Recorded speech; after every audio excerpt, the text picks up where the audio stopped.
It's Tuesday, September 15th, 2020. Your Day Weather Podcast says not much happening. It's going to be very quiet here for the next 4 days across the Intermountain West with high pressure, warm September days, cool September nights, a bit of a smoky haze out there. Really typical September weather where we get these nights that are cooler and the days that are still warm. It makes it really, really comfortable out there.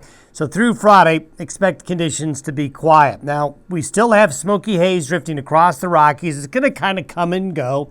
Some moments of the days will have more smoke than others.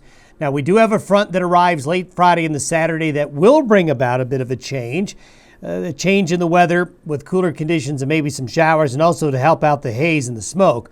Now, we don't have a big storm looming at the moment for the next week or so, but we'll take a little bit of a farther look out to see when that next big change will come. This is where we are today. We've got Sally down here just meandering along and being menacing along the Gulf Coast. We've got this trough off the Pacific Northwest, but we've got a broad area of high pressure over the Rockies and High Plains, giving us very comfortable weather conditions. The trajectory of the air is bringing that smoke into the region coming in from this way and also going around the high, kind of recirculating on through. But this guy right here is going to offer hope for Washington, Oregon, and far northern California with some better rain chances here in the coming days. You can see that by Friday afternoon, we've got the low right along the coast. This trough is going to bring cooler, moist air into the Pacific Northwest and developing showers.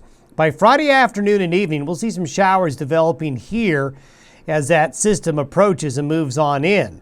By Sunday morning, we've got a low in Montana, dragging a cold front right through the Rockies here. So we will see winds aloft come in from the northwest, and we're going to cool off as we get on into the weekend. So through Friday, nothing. Friday night into Saturday and Sunday, we're going to cool off, could have a little bit of shower activity. We're hoping that the fires get beat down at least some, reducing that smoke as we get into late this week and this weekend and early next week. This is what the precipitation looks like through Monday morning. You can see here that precipitation along the coast and into some of the mountain areas of Washington and Oregon, across Montana, southern Canada. That front's going to bring a pretty good amount of moisture. Notice, though, in the western high plains and over many areas in this area here, we really don't expect much out of this front. I think we're going to see more rain showers developing with this front than the model is showing. But you can see western Wyoming, northeastern parts of Utah, going to get a little bit more in the way of shower activity. We're also going to see a bit more in the way of shower activity with that front up here as well. But it's mainly going to be enough to give us a little bit of a fall-like feel, nothing like the front we had last week. Now, as we go out to 10 days, look at high pressure building right back into the region. A big old high rebuilds by late next week after that trough goes through. So we're going to have this cool down this weekend. Next week is going to be really nice. Here's the next big change coming. Now, this is for Friday, September 25th. So we've got a change coming as the Pacific is showing signs of change.